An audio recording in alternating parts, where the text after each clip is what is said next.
Woke umuntu urarekile. uTumelo Madlala uthi omunye weenelelesi ekuthiwa zangena endlini uMeyiwa akhaba kiyo ngomunye wabasolwa abahlanu abasekhotho.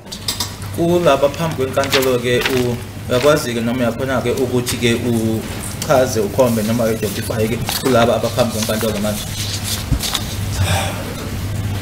If bengimele ngichaze kwayizolo bengizochaza na izolo. Bengifuna ukuchaza na izolo. Icwetha labasolwa lisola ubaloyi ngokubakhukuthela. Lokhu kwenzeka ngemva ukuthi phambili natshela ikhotho bona ehlelweni lokukhomba nokufanisa abasolwa alikhambelako akakho namunye amfanisako. UMadlala ufakaze nangendlela uMeyiwa wakhwezwa ngayo ngekoloyini wahatshiselwa esibhedlela ngemva kokudunyuzwa nangendlela indaba zokubhubha kwakhe zahatsheka ngayo.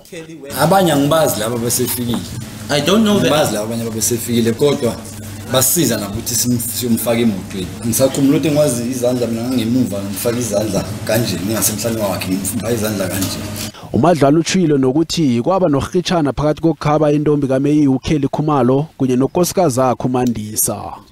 Icala liyaraga.